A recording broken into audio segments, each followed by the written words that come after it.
Hey everybody, welcome back to my channel. My name is Sarah. This is my granny era. Tonight I'm going to share with you guys the Spring is in the Air book tag. Spring is definitely in the air here in Northwest Arkansas. Some days we are already feeling the heat of summer. We have already had some days that are up over 80. Tonight it is super humid because we have rain, storms coming in. We've had a little bit of storming already happening tonight. And as you can probably see a little bit through my screen here, all of the leaves are green and the sky has been blue, but is now turning dark. You can hear all the sounds of spring and summer, crickets and cicadas sometimes, depending on the year. We always have them, but usually not this early. Some years though. But crickets and frogs and birds, all the stuff. So it's definitely green and beautiful here. But I was tagged for this tag by Daniela from Uncommon Reader, who is one of the co-creators. Her co-creator is Reney from Beyond Books. And then I was also tagged by Bryan from Adventures in Literature. This tag is all about spring. There are 8 questions. And if I don't get it posted here pretty soon, we are going to be in full-on summer here in Northwest Arkansas. We are already in consistent 70s, and it's just going to get hotter. But I have to make this announcement. I forgot to even tell you guys this. I have a new air conditioning system. Yay! So we moved into this house like, I don't know, 2017, however long ago that was, 8 years ago. And the air conditioning system was not enough to cool this whole house.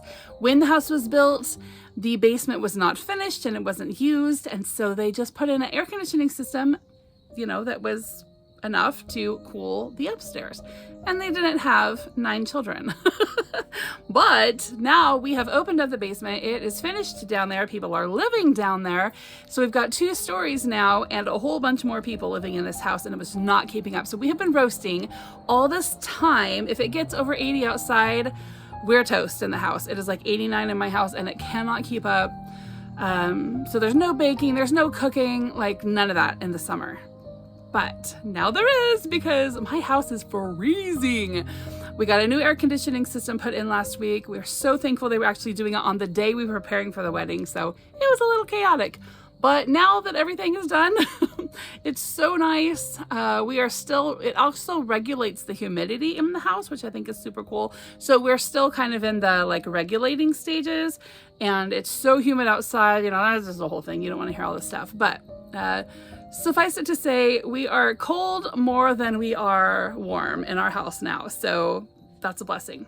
Anyway, I think I can make it through this summer. But for right now, I need to make it through the spring tag, right? So let's go ahead and get going. So the first question is, Spring Chicks, name a book that made you feel warm and fuzzy. Now, I don't read a lot of things that make me feel warm and fuzzy. And I'm actually going to work on that. I'm going to talk to you guys about that in a upcoming video. Look for I think I'm probably going to talk about it in my May reading plans, because I really need more warm and cozy. Did I say cozy? I really need more warm and cozy atmospheres in my life than depressing, brooding, somber, whatever things that I've been reading. So one of the things though that does make me feel really cozy and I don't know, just makes my heart warm is anything that I read about England, nonfiction or fiction. So I've talked a lot about my different, love classics and things that I just love to read. I pulled out a book tonight that I haven't talked about yet. This is called The Jane Austen Encounter by Donna Fletcher Crowe. This is a book that was published quite a while ago. It's actually signed by the author, which is cool. Not to me, to somebody else. So 2013, I guess that wasn't that long ago, but kind of. It is a great mystery story that is set in all of the Jane sites in England. I read it right after I took my first trip to England, so that was 2013, so I must have read it in 2014 or possibly 15, maybe not even that late. I think the characters are on a Jane Austen tour, and then something happens and now they're like trying to solve the mystery. But they go to lots of the places that I went, right? So they go to Steventon, which I didn't go to, but they go to Bath, they go to Chawton. I think they might even go to Winchester. They just kind of take this little tour, Jane Austen tour, and things happen along the way.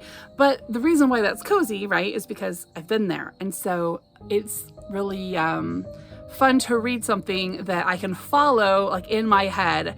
I love to read historical fiction or nonfiction about places that I've actually been. I can just, obviously imagine it in my head better, but also relate to the way the characters are feeling, right? And a lot of times you can tell if the author herself has also been there by some of the little, Easter eggs that she might include in the story that you wouldn't really know of unless you'd been there.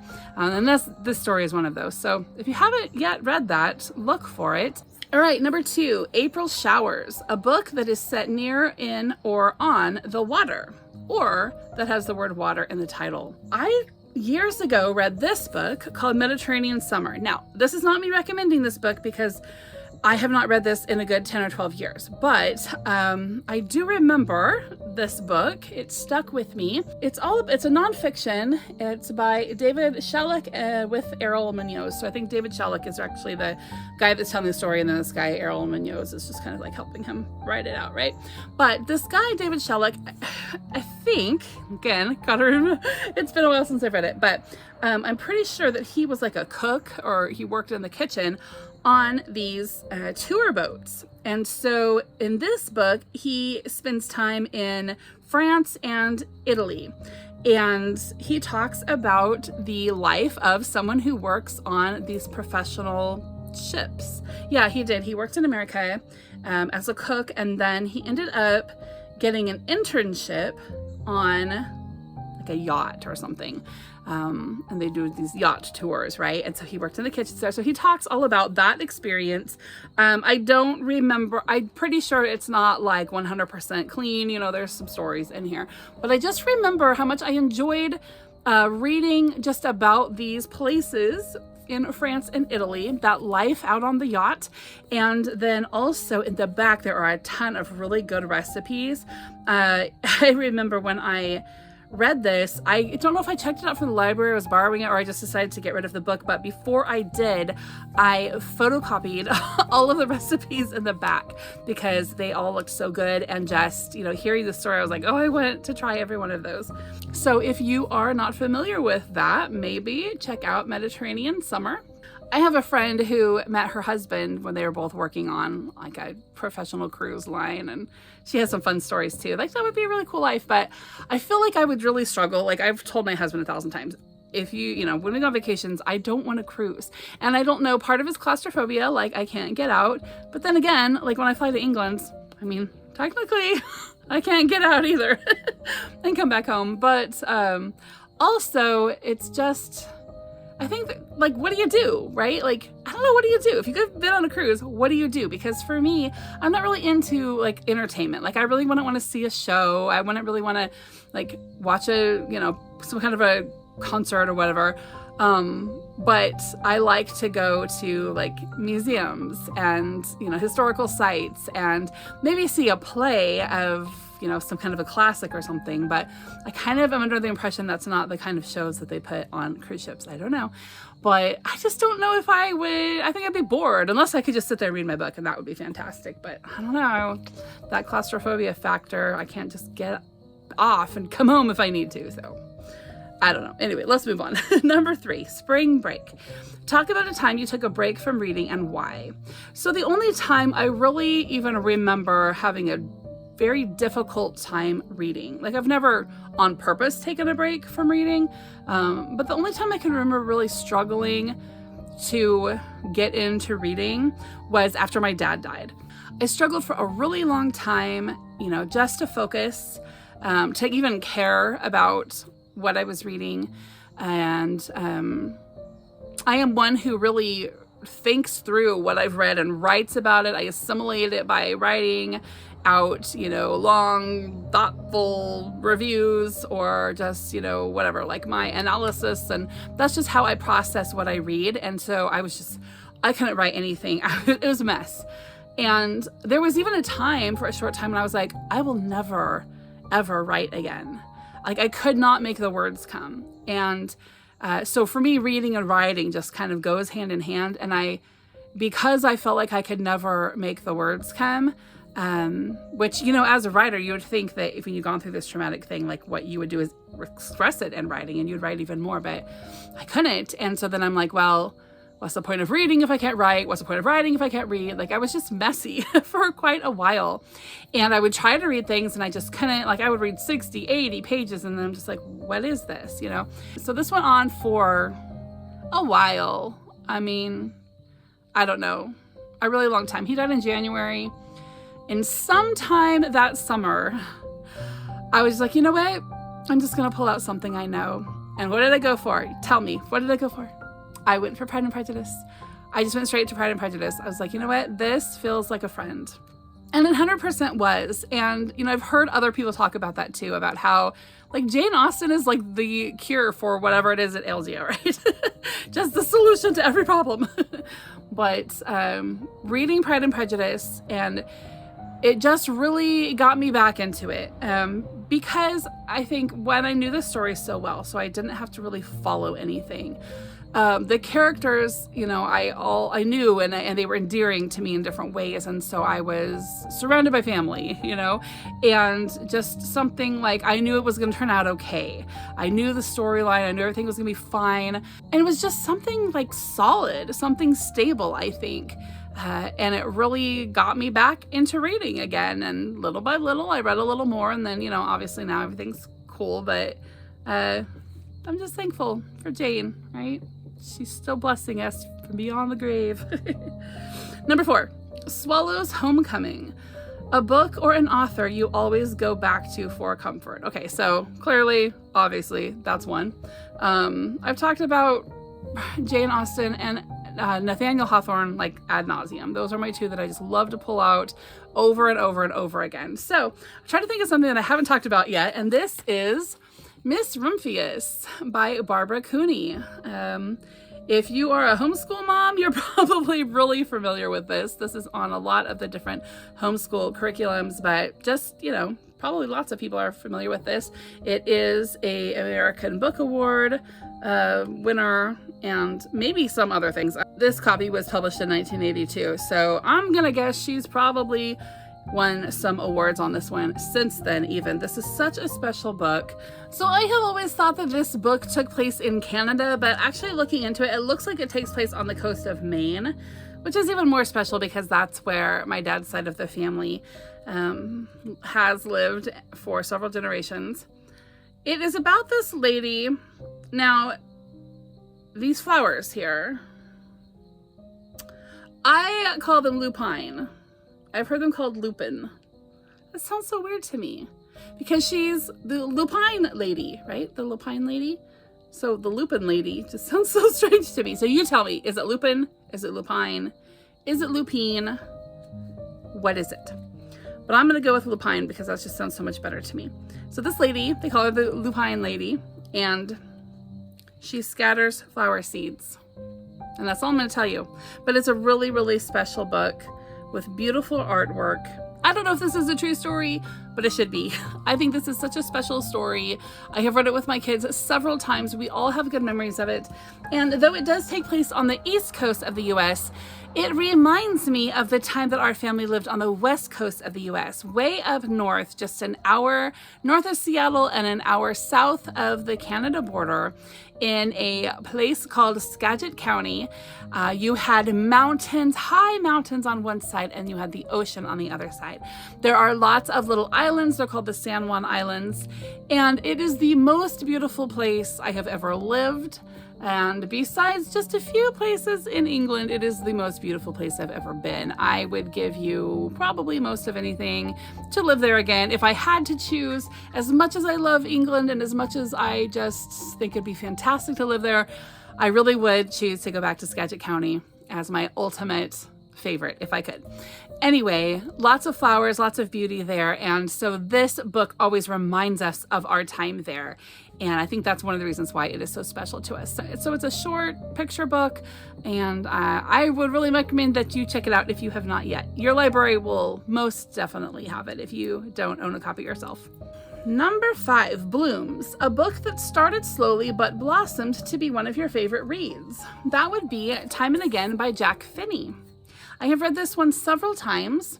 I don't even remember the first time that I read it, but it was probably a good 18 to 20 years ago. It is a time travel story that takes place in New York, and it starts off in maybe the 1970s or late 60s. It's like late 60s, early 70s. This guy, and through a series of events, he ends up time traveling back to 19th century New York. And I think in the second book, there's just a series of maybe 3. The second book, he actually changes history a little bit. So this guy is just basically involved in this experiment where they are trying to see if their time travel methods work. And they do. And the cool thing about this book is that it features a lot of actual photographs from Victorian era New York and artwork. Like here's some actual, photographs. Here is a piece of artwork from Victorian times where they're having a snowball fight, but he works the snowball fight into the story. It is so beautiful. It's just such a neat historical story about New York during the 19th century. It's just so atmospheric. It really is. I know I say that word all the time, but it's just a great word. But it did start slow for me because it starts out in the 1970s, right? And so the guy is just like, is he a journalist? Maybe he does something in publishing. He might be a journalist. I can't remember for sure. But it starts out kind of slow, and you're just kind of like, do. But then when he actually does time travel, it just goes from there, and you are so immersed. I did a whole video on this book towards the beginning of my channel, so a little over a year ago. You guys can watch that up here, and it is so fantastic. I would definitely recommend that you pick up Time and Again by Jack Finney. He has another one, I can't even remember what the second and third are called, but don't read them out of order. But read them in order, but try it. You will just fall in love with this book. You truly will. All right, number 6, Eggs in a Basket. 3 books that you want to read this spring. So, like I said, in my May Pile of Possibilities video, I will give you a whole bunch of different books that I want to read this spring. But 3 that I definitely want to look at these are 3 short books, but they fit in with the Historathon quarter 2, which I'm not getting as much read on as I had planned to do. But I am making a quick trip over to England in June. And because I said this in another video, but I want to host a bookish tour, Jane Austen themed tour, next spring. And so I'm going over there real quick to just kind of like cross some T's and dot some I's and make sure I know what I'm doing on a couple of things. And then I will announce that tour. So be saving your pennies. I'm trying to make it affordable. I really want to take some of my bookish friends along.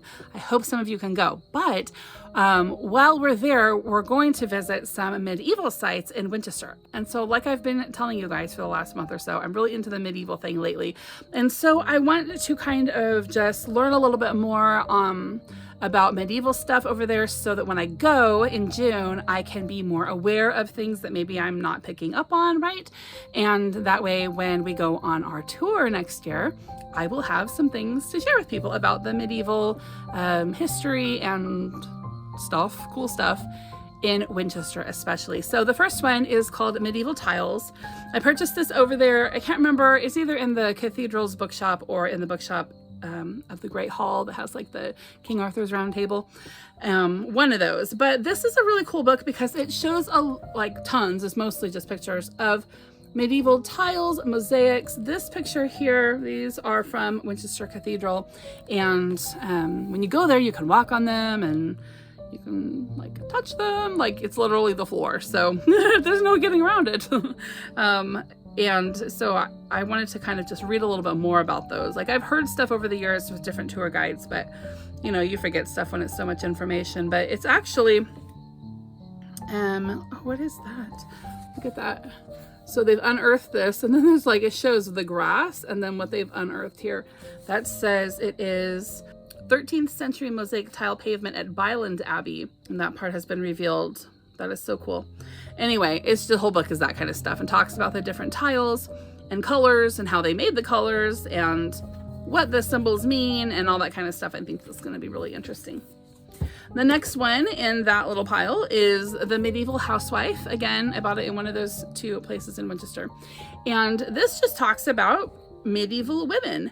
There are photos in here of reenactors, and then also there's artwork, contemporary artwork and stuff that's been made since, but it talks all about the lives of women in medieval times. And I just think this will be super interesting. Here's a picture of a reenactor archer woman. Here are some women doing like handwork, right? And then it shows like the actual, an art piece, and then here they've recreated it. So that'll be really fun to go through. And then thirdly is the Book of Kells, which I've had for a billion years. Don't even remember where I got this, but this one I'm looking forward to going through because up in the upstairs at Winchester Cathedral, they have a whole display and just like teaching experience on illuminated writing and the different how they get their pigments, like their colors to use in there, how they did the gold, and then you get to see a page from the Winchester Bible that is illuminated with, all this cool stuff. And so this is the story of the Book of Kells, which is a book of the Bible. I think it's like a collection of the Gospels, I think. The Book of Kells was created between like the 7th and 10th centuries, and its history was mostly that it was kept in the like monastery, I guess, at Kells, and that is in Ireland. And then now you can see it at Trinity College. But from what I've heard, you just kind of like blow past it, so that's kind of sad. But anyway, this talks all about everything they know about the Book of Kells, and shows a lot of pictures from it, so that's cool. So I at least want to do those 3 this spring, but yeah, I got a whole bunch. All right, and then number 7 is a classic that never gets old. Now, of course, there are lots. I love to reread my books. I love to reread my classics. One that I've been thinking about, though, because I just did finish a book by Daphne du Maurier, is Rebecca. If you have read this, you get it. Like, you can't get enough of Rebecca, right? It is such a just creepy, but good, but weird, but endearing, but sad, but everything story. I think the thing about Rebecca, one of the things anyways, is that there are unsolved mysteries in Rebecca. There are things we just don't know, that we have to use our imagination to figure out, how they end or what they are or whatever. And one of those things is, what was the name of the new Mrs. De Winter? Right? She's never named in the story. And like, we never really think about that, which means we sort of play right into the author's hands, right? Because that's exactly the point. She's kind of the second, right? We know the first Mrs. De Winter, her name is Rebecca. But what's the second Mrs. De Winter's name? They just call her Mrs. De Winter through the whole story. You never know her name. So yeah, that's clearly done on purpose, but doesn't it make you kind of sad when you realize, I didn't pick up on that the first time, huh? But anyway, love Rebecca. Always come back to that. I'm definitely due for a reread. It's been a long time since I have read it, so I will be doing that soon. All right, number 8 is pollen. And this is a book or author that you are allergic to, okay? So when I think about this, I'm like, every time I read this author, they just set me off. Okay, so I've got an author and a book. My author is Virginia Woolf. Have I ranted to you all about Virginia Woolf yet? I don't know, but yeah, I don't really want to go into it right now, but she's one of them. And then my book is just really any biography of Charlotte Bronte, because I don't really care for her. I don't think she was like a super generous person. I've read her biography by Elizabeth Gaskell, and she did not make her out in the best light in some ways. And then just to read like the forewords that she has put on some of her sister's books, where she sort of apologizes for them, like that's just rotten. Because Emily at least was at the same, up to par with anything that Charlotte ever wrote. Emily's my favorite. And Anne, I don't know. I've only most recently read Agnes Grey. It's been a long time since I read Tenant of Wildfell Hall. But when I read Agnes Grey, I was just kind of like, I mean, there's a story here, but it's not like moving. Like, I was just bored out of my mind. I was like, what? You know, I guess it's just a gentle story about something she's familiar with, and that's okay. But I don't know, like, still, I guess I just dogged her. And here I'm going off about Charlotte dogging her. So maybe I should just end this video now. Anyway, I don't really like to read stories about Charlotte Bronte because I don't really care for her. And Virginia Woolf? No, definitely sets me off. That is pollen, toxic. All right, guys, that is the Spring is in the Air tag. If you have not yet been tagged, go ahead and do this one. I will tag some people, but you better get on it because spring is almost done. We're almost at summer. The faster we get through summer, the quicker we can get to fall with all of the cozy, lovely, relaxing, and all the stuff, right? The cinnamon and the crispness and the colors. I can't wait for fall. And I have an air conditioner now, so even if it is still 90 degrees outside on October 1st, I can still turn my air conditioner to like 65 and put on a sweater. It's gonna be so great. I can't wait. But alas, we still have to go through summer. So get your spring tag done fast. Tag me in it so I can come and watch. And hope you're having a great day. I will see you soon. Bye-bye.